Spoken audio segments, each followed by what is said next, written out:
नमस्कार तुमच्या सगळ्यांचं का जादूस अरुण कदम. तर बालांनो जाम भारी यूट्यूब चॅनलमध्ये तुमचं सगळ्यांचं जाम भारी स्वागत आहे.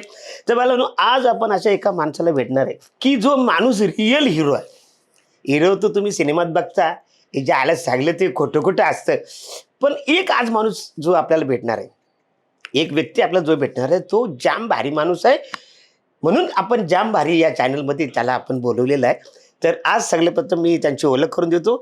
आज आपल्या जाम भारी चॅनलमध्ये प्रत्यक्ष आहेत आमचे विकास जयवंत बाबर. विकासजी म्हणजे साधारण तुम्ही या क्षेत्रामध्ये कसं काय आला? या क्षेत्रामध्ये म्हणजे मी बाय चॉईस आलो आहे. हां, याच्यापूर्वी मी बँकेत कामाला होतो. ओके. 2003, 4, 5 आणि माझे मोठे बंधू पी आहेत आता, ते त्यावेळेस कॉन्स्टेबल होते. हां, त्यांना बघायचो आणि बेसिकली स्पोर्ट्समन असल्यामुळे दिवस रात्र मैदानात जिममध्ये, आणि त्याच्यानंतर अचानक बँकेची नोकरी, दिवसभर त्या एसीच्या रूममध्ये मला असं वाटायचं की मला कोणीतरी बांधून ठेवलं. बांधून ठेवलं. मग एवढी चांगली बॉडी त्यावेळेस मी होती, त्याचा उपयोग काय जर Correct. कम्प्युटरच काम करायचं तर. आणि पोलीस म्हणून एक पॅशन होतं, हां, कारण माझं कॉलेज नायगावला, हायर एज्युकेशन पण नायगावलाच. हां. तर त्या पोलिसांना परेड वगैरे करताना बघायचो ना, तेव्हा एक त्याचं वाटायचं की म्हणजे मला माहोलच आजूबाजूला सगळं. माहोलच तसा होता. आणि असं वाटायचं ना, मग आता एवढी चांगली फिजिक बनवली ना, आपण कुठे त्या ऑफिसमध्ये अडकून राहायचं. आणि मग मी त्या दिशेने खेचत गेलो. वा वा, व्हेरी गुड व्हेरी गुड. बरेच कामं तुम्ही केलेत, म्हणजे लोकांचे प्राण वाचवलेत. काही लोक कसं होतं, जे असला ऍक्सिडेंट जाईल की सगळी लोक फोटो काढतात, व्हिडिओ काढतात. रस्ते अपघातामध्ये 6 महिन्याच्या बालकेचं तुम्ही प्राण वाचवले, तर काय किस्सा जर आम्हाला सांगा तुम्ही. ही गोष्ट मला वाटतं 2019 नोव्हेंबरच्या आसपासची आहे. बर. तर मी ट्रॅफिकला होतो, बांद्रा ट्रॅफिकला.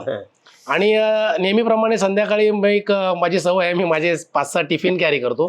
त्याच्यातला एक टिफिन बरोबर एक प्रोटीन शेक मी कॅरी करतो. आणि Okay. माझा संध्याकाळचा वेळ झाला होता 7:30 पावणे 8चा.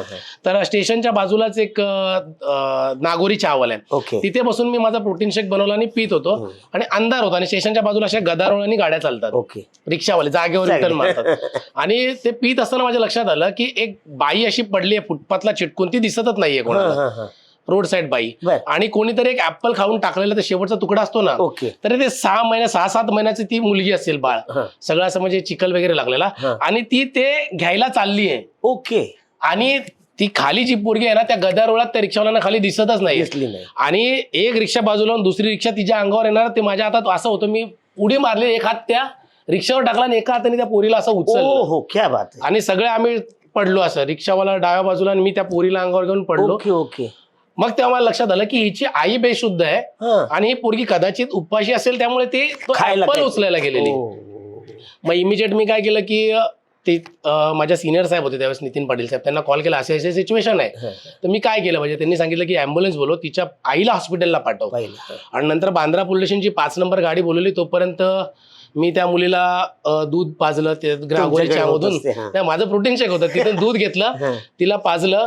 तर ते तिथे एक फ्रुटी ठेवलेली, तिथे फ्रुटी तिला पाहिजे होती. ओके. मग ती फ्रुटी तिच्या हातात घेतली, मग पाणी घेतलं, तिला सगळं, ती खराब झालेली हो, होती. हो, हो. मग तिला पुसलं वगैरे. तर स्टेशनच्या बाजूला ते कपडे विकतात ना, हां. मग तिथून तिला कपडे घेतले अरे वा. आणि मग तिला व्यवस्थित कपडे घातले. आणि बांद्रा पोलीस स्टेशनची 5 नंबर महिला असतात त्याच्यामध्ये, त्या महिलांना मी हँडओव्हर केलं, त्यांचं नाव पत्ता, त्याच्या आईला असं पोहोचवलं असं. आणि त्या पोरीचा त्यावेळेस प्रसंगाद्वारे जीव वाचला. आणि एक आपलं मला मूल त्याच्यात थोड्या वेळासाठी दिसलं नसतं तर कदाचित तिचं कदाचित accident झालं. रिक्षा अंगावर गेली असती त्या बाळाच्या. जाम जाम भारी. म्हणजे असा प्रसंग, एकतर तुमच्या ती स्पोर्ट्समनशिप असल्यामुळे तुम्ही लगेच उडी मारली. कुठेतरी ते आपलं हां. अंग वळणी असल्यामुळे, Yes. लवचिकपणा असल्यामुळे जमलं. हा. भारतीय वायुसेनेच्या कुटुंबाला गंभीर अपघातातून तुम्ही वाचवलेला आहे. ते कसं काय, म्हणजे काय त्याचं नेमकं किस्सा आम्हाला जरा सांग, ती गोष्ट सांगा. मी तेव्हा ऑपरेटर होतो बांद्रा ट्रॅफिकलाच. आणि सीएम साहेबांची मुवमेंट होती आणि मुवमेंट साठी बंदोबस्त पूर्णपणे लागला होता. आणि आपण एक पर्टिक्युलर टायमासाठी ट्रॅफिक हे करतो. आणि युजली तुम्ही तर इथे राहता, तुम्हाला माहिती आहे 5:30 लकी जंक्शनचं ट्रॅफिक म्हणजे गाडी हलणंच शक्य नाही. No chance. आणि त्या दरम्यान आम्ही रोड ब्लॉक केले होते की मुवमेंट सिलिंगला जाते तेव्हा खूप स्पीडमध्ये जाते, कोणी मध्ये येऊ नये म्हणून. आणि मी ऑपरेटर असल्यामुळे मी काय चाललो होतो, म्हणजे आमची जी रायडर असतो त्याच्याबरोबर चाललो होतो, बोलो आपण इथून वर जाऊया आणि इथे आपण जो शेवटचा ब्लॉक आहे देवा, खाली पूर्ण ट्रॅफिक थांबलेलं. तर एक जाणाऱ्याने मला काय सांगितलं की पाठीनं एक मेजर ऍक्सिडेंट झाला. ओके. तर मी बोललो आता मी इथून ऑल द वे पाठी जाणार आणि युटर्न माहीमवरनं मारून परत माहीम कॉजवेला येणार, हे होणं Possible. शक्य नाही. मग मी त्याला काय बोललो, मी आहे पाठी, तू रॉंग साईडने थोडी गाडी टाक. आणि रॉंग साईडने आम्ही एक 40-50 मीटर गेल्यानंतर मी तिकडे जेव्हा पोहोचलो तेव्हा अशी परिस्थिती होती की एक 11 वर्षाचं बाळ, मुलगी, ती रक्ताच्या थारोळ्यात पडली आहे. तिचे वडील एका साईडला पडलेत, त्यांचे हे दोन्ही बोन तुटलेले आतल्या आत, म्हणजे ते उभे नव्हते राहू शकत. आणि त्यांची मिसेस म्हणजे त्या पोरीची आई, ती पण इथे या पोर्शनला जीन्स घातलेली, पूर्ण रक्ताने भरलेली. आणि त्यांच्यावर आणखी एक 5 वर्षाचा मुलगा होता. त्यांनी त्या मुलीचा भाऊ त्याला धरून ठेवलेलं. आणि पब्लिक पुढे तर गाड्या जाणं शक्यच नव्हतं. पण ज्यावेळेस मी जात होतो तेव्हाच माझ्या लक्षात आलं की माझ्या बाजूने जी गाडी चालली आहे तिची पाठची काच फुटलेली आहे. म्हणून मी बाईकवरनं उतरलो आणि बाईकवाल्याला सांगितलं रायडर की पहिले ती गाडी पकडतो. ओके, म्हणजे त्याच्याशी काहीतरी संबंध आहे त्याचा. आणि मी इकडे आलो तर पब्लिक फोटोग्राफ वगैरे काढत होती. तर मी त्या मुलीला जेव्हा बघितलं तेव्हा ती इथून अशी पूर्ण ओपन झाली होती. तेव्हाच मला माहित नव्हतं की कुठली फॅमिली, माझ्यासाठी ते सर्वसामान्यच होते. करेक्ट. मग मी काय केलं, आता बोल हिला हलवणार कसं इथून, गाडी पुढे पण जात नाही पाठी पण जात नाही. आणि मला माहित होतं की अजून 7-8 मिनिटं ट्रॅफिक ठप्पत राहणार आहे. मग मी त्या वडिलांना तिच्या दोघा जणांना तिकडे थांबवलं, कारण त्यांच्या अंगाला रक्त नव्हतं पण इथून मोडले होते. त्या मुलीला घेऊन मग मी धावायला सुरुवात केली फुटपाथवरनं. Okay. Towards Bhabha hospital. Okay. तर एक मुस्लिम पोरगा मला एक 300-400 मीटरवर भेटला, कारण ती पूर्ण माझ्या अंगावरती रक्त उडत होतं. तो बोला सर बैठो. बोलो तू आया लेके कहां से जाएंगे, गाडी चली नाही रे, तुम बैठो तो सही. त्या पोराने मला फुटपाथवर गाडी चढवली. मी त्या पोरीला घेतलं, पण हात आणि पाय असे लांब असल्यामुळे ती अजून कुठे लागली तरी प्रॉब्लेम.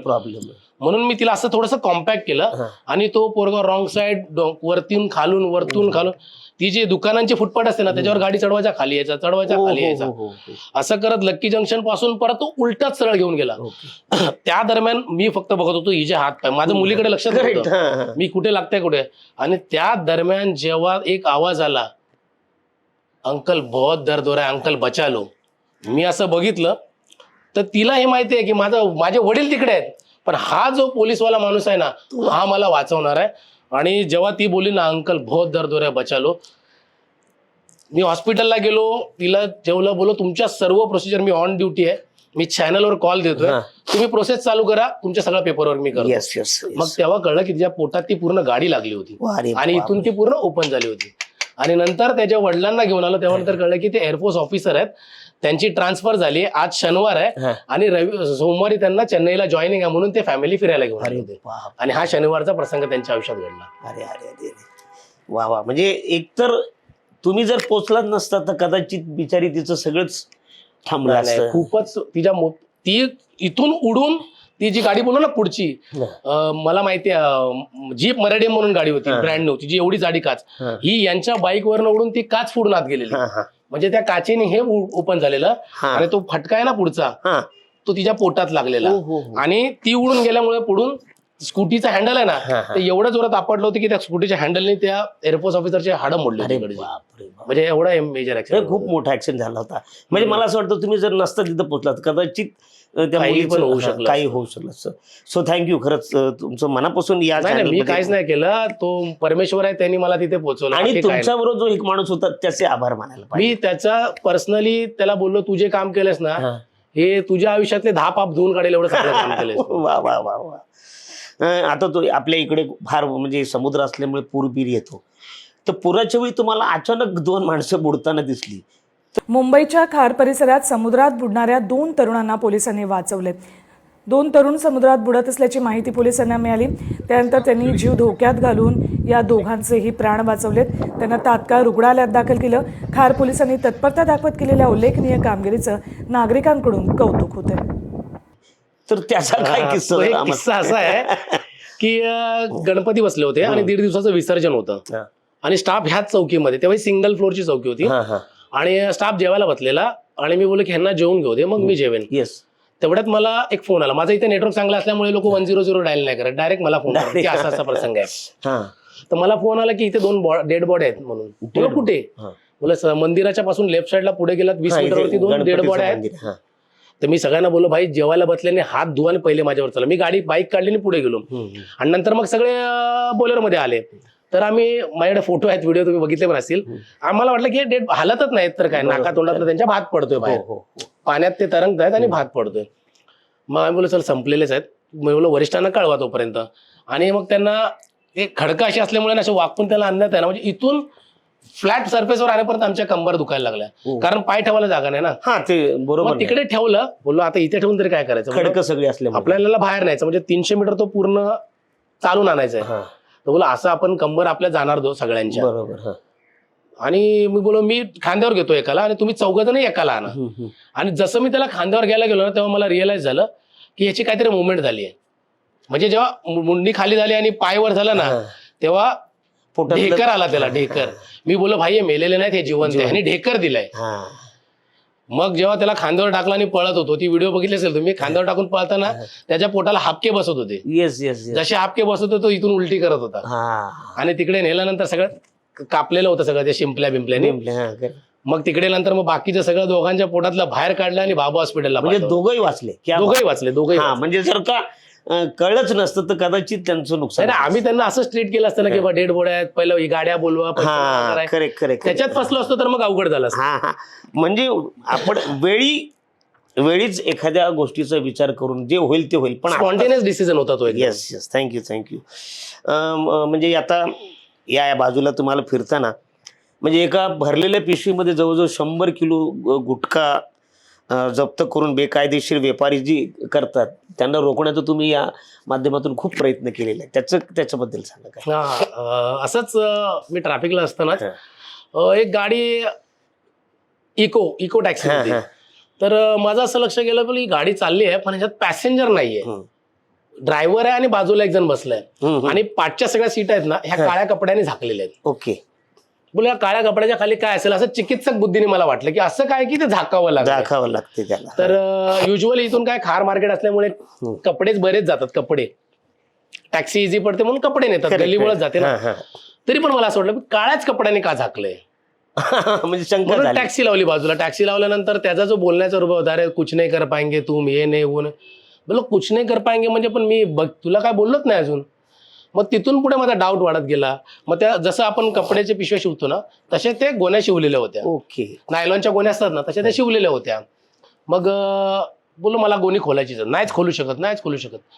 मी बोलो तुझ्या पाठी कोणाचा पण हात असू दे, पण मी आता असं काम करणार तो पण तुला नाही वाचवणार. अरे कुछ नाही होणे वाला.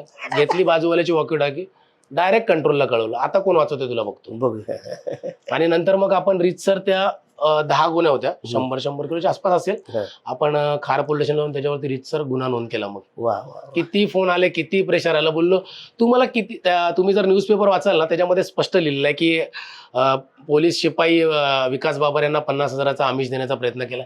मी बोललो मी 2,000 रिवॉर्ड घेईन सीपी साहेबांकडून, पण तुझ्या 50,000 नाही घेणार. मला ते 2,000 आहेत ना तुझ्या 50,000पेक्षा जास्त इम्पॉर्टंट आहेत.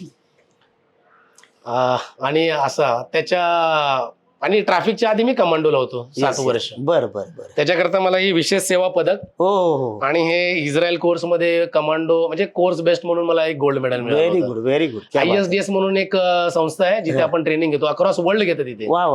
International security and defence system Israel. त्यांच्याकडे 21 दिवसाच्या कोर्समध्ये एक गोल्ड मेडल मिळालं होतं, आणि त्याच्यानंतर विशेष सेवा म्हणून हे एक पदक. क्या बात आहे. म्हणजे खरं तर अभिमानास्पद ही गोष्ट आहे, कारण तुम्ही आमच्या खार वेस्टच्या पोलीस चौकीमध्ये आहात. जेव्हा आम्हाला गरज पडते तेव्हा आम्ही. माझ्यासाठी पण खूप अभिमानाची गोष्ट आहे की मराठी माणसांच्या हृदयाचे गळ्यातलं ताईत म्हणजे अरुण कदम सर हे मला सातत्याने इथे येता जाता भेटतात, आणि बरेचसे फिल्म स्टार भेटतात, पण तुम्ही भेटता त्याचा एक वेगळाच आनंद असतो. आणि तुम्ही बघितलं, तुम्ही मला 50 वेळा भेटला असेल तरी मी 50 वेळा घरी कॉल करून सांगतो अरुण सर भेटलेत. So thank you. साधारण मला सांगा, ह्या एरियात आपल्या खार म्हणजे आपली ही पोलीस चौकी, ह्या एरियात किती सेलिब्रिटी असतील? जवळपास छोटे मोठे जर टीव्ही ऍक्टर पासून जरी पकडले